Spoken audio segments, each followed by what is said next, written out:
is sponsored by Ram Trucks, built to serve. Good morning, everyone, and welcome to First Things First. I'm Jenna Wolf. That's Nick Wright. Danny Kanell joining us. Good morning, What up, Danny. man? How we doing? Across Good to see you. Doing all right? Absolutely. Thank you for coming in, brother. It's great to see you. Great to be We here. have a great Thursday show for you today, and we're going to jump right in by talking about the Dallas Cowboys. Yet more drama in Dallas. Cowboys are heading into Week 11.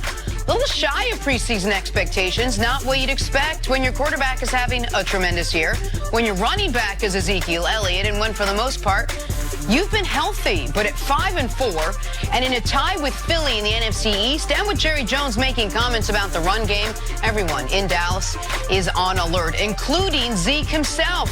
He was asked if he was surprised by where the team is right now. Take a listen to what he had to say. I mean, I wouldn't say to be surprised. I mean, this is NFL football, so I mean, every team is good. Every team has great players, and if you don't go out there and handle your business, you're gonna lose ball games. So I mean, I think it's all on us in this locker room. It's all about us. It's all on us to turn it around. It's all on us to go out there and play better.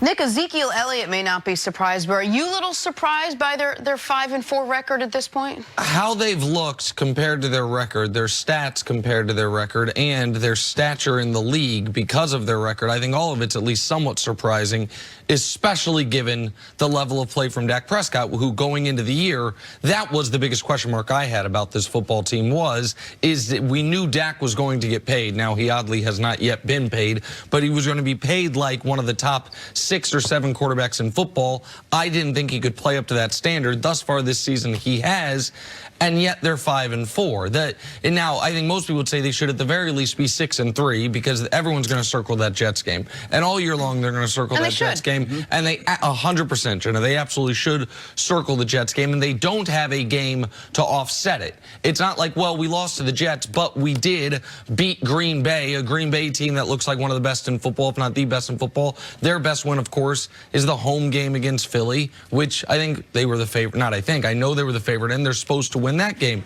And so when you look at this team, Zeke can't say it, and I don't think he should say it, but it's hard to find a specific reason they've underachieved, at least to a degree, if not a large degree, that doesn't involve the coaching staff. Because Dak's playing better than I could have expected. Zeke's numbers are a tick off his career averages, but he's still, Danny, on pace for 1,400 yards rushing, which is a great season by any running back standards.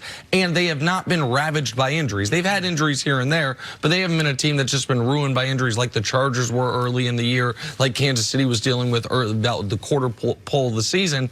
And so why do you start slow? Why can't you win close games? Why are you slightly underachieving? Those are all coaching issues to me. Zeke can't say it, but that's where I'd lay the blame for the Cowboys being at least 20% below record-wise expectations where they should be. Yeah, I mean, I totally agree with everything you said. The Jets game is the one thing that was a surprising loss, especially not only because it was the Jets this year, but because of when it came. They had lost 2 in a row, backs against the wall, in a must-win situation, and they come to New York and lay an absolute egg against one of the worst teams in the league.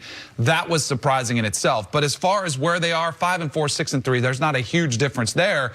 If you look at Jason Garrett's tenure, throughout his tenure as the head coach of the Dallas Cowboys, it's always been around 8-8, 9-7. So they're on track exactly for what they've been. Now, he has been better since Dak and Zeke's rookie year when they went 13-3. Then you followed that with the 10-6. This year they're 5-4. So as I totally agree with you with if you look at why they're here, I do put it on the head coach, and I put it on Jason Garrett. And the only thing that I think is a little bit concerning if you look at the Cowboys, show me a game they've won that they weren't supposed to. Exactly. You know, and like that's not a very good team. That's a good team, but it's not a great team. So like, can we take them seriously throughout the rest of the season as a very serious playoff contender? I have very big doubts about that. And this is where the schedule matters, is that you look at it and you're like, hold on, they have been favored in 7 of their games. They only have 5 wins. They've been underdogs, so all their wins they were supposed to have. 2 of their losses they were supposed to win, and then the 2 games they were underdogs, the game against New Orleans where they were a tick underdog, and the game against Green Bay, they end up coming up short. That's the biggest disappointment. In fact, you know what, while I'm saying that, I realized they were actually a slight favorite against Green Bay. So they've been the Vegas favored in 8 of their 9 football games, and yet they sit here today with only 5 victories. Danny said they're a good team, they're not a great team. Why aren't they a great team? Dak Prescott's having a great year. Ezekiel Elliott is basically on par. They got Amari Cooper, who's been a little banged up, still playing. For the most part, they've been healthy. Why aren't they a great team? I think there's a couple things. I think defensively, they're weaker than we would think. Offensively, they're doing exactly what they would expect. But at some point, you do have to look at the coaching staff, which is kind of rare. We don't do this a lot with a lot of teams. We want to put a lot of blame on the players, on the players, on the players. The players play. Absolutely, they do. And that's the case most of the time. But I do think Jason Garrett should be held to task in this situation specifically, saying, all right, when are you going to be a reason that this team takes the next step? And I think it does. Look, when you see a team come out flat, I do think that falls on the coaching staff, right? To have a pulse of the team. Where are you in preparation? Where are you mentally the night before the game, the week leading up to the game? Because, and the Cowboys did flip the switch in that game. They made it close at the end, but they came out flat, which to me, yes, it's on the leaders of that team in that locker room, but that's got to fall on Jason Garrett's shoulders. And at this point in the season, and to use a somewhat famous quote, you are what your record says you are. And there's 10 teams in football with a better record than Dallas. San Francisco, Seattle, Green Bay, New Orleans, Minnesota in the NFC. New England, Baltimore, Houston, Kansas City, Buffalo in the AFC. But what's more concerning is look at the other 5 and 4 teams and either what they've been through or what we think of them. There is the Oakland Raiders, who I think are an optimistic 5 and 4. Sure. A team that has overachieved. Pittsburgh. They lost their quarterback for the year.